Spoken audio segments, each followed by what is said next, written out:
అదే కొంచెం ఇలా బిజీగా ఉన్నాను. నాకు గ్యాప్‌లో ఇష్టమైన విషయాలు పుస్తకం చదవటం. పుస్తకాలు చదవటం నాకు చాలా ఇష్టమైన విషయం. పుస్తకం రాయడం కూడా ఈ మధ్య ఇష్టమైంది. ఒక పుస్తకం రాస్తున్నాను. ఇక్కడ సీరియస్? చెప్పలే మొదటిసారి. Oh! That's so nice. Almost అయిపోవచ్చింది. ఈ డిసెంబర్‌కి రిలీజ్ అనుకుంటున్నాను. దేని మీద రాసారు? అంటే చెప్పచ్చా లేదా మీ ఇష్టం. ఓకే. యాహ్! ఎందుకంటే ముందు లీక్ చేయడం ఎందుకు అని అనుకుంటే డిఫరెంట్ క్యారెక్టరైజేషన్ మీద నడిచే ఒక లవ్ స్టోరీ లాగా. ఓహ్! క్యారెక్టరైజేషన్ బేస్డ్ ఒక లవ్ స్టోరీ. అయితే కమింగ్ డేస్‌లో ఒక రైటరు, ఒక డైరెక్టర్ కూడా బయటకొస్తాడని నాకు అనిపిస్తుంది. కమింగ్ డేస్‌లో ఏం చెప్పగలుగుతాం? ఒక 10 ఏళ్ల తర్వాత ఆ! మన పిచ్చి ఎటు తీసుకెళ్తుందో మనకే తెలియదు. అవును. చాలా మంది మేకప్ మ్యాన్ గా వచ్చి ప్రొడ్యూసర్లు అయిన వాళ్ళు ఉన్నారు, ప్రొడ్యూసర్లుగా వచ్చి యాక్టర్లు అయిన వాళ్ళు ఉన్నారు, విలన్ గా వచ్చి డైరెక్టర్ అయిన వాళ్ళు ఉన్నారు. రకరకాలు తీసుకెళ్తుంది అది. టీఆర్ ఈ ప్రొడ్యూసర్ లైన్ వాళ్ళు ఉన్నారు. డైరెక్టర్ మీరు జర్నలిస్ట్ గా వచ్చి మీరు యాక్టర్ అవ్వలేదు అదే కదా. అది చెప్పరు. వాళ్ళు ఎక్కడికో తీసుకెళ్ళాలనుకుంటా. సార్ నేను ఇంత సార్.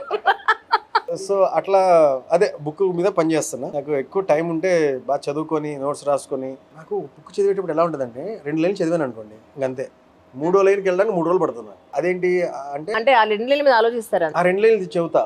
చదివి దీన్ని ఇలా పెట్టుకో అది చెప్పి నాకు నేను ఏదో వల్ల వేసుకుంటూ ఉంటా, రిహార్సల్ చేసుకుంటూ ఉంటా. దాన్ని దీనికి చెప్దామా, దాన్ని పెడదామా, దీన్ని కలిపితే ఈ ఎఫెక్ట్ ఎలా వస్తుంది, ఈ మంచి మాట ఎలా పుడుతుంది, అలా ఆలోచించి నేను అలిసిపోతా. అరే ఏం చేశాను అని చెప్పి చూసి అమ్మో ఇంకా సెకండ్ పేరాలోనే అప్పుడు మళ్ళీ చెబుతా. అలాగే 3 పేజీలు తిప్పాలంటే నాకు ఒక 3-4 సెషన్లు పడుతుంది.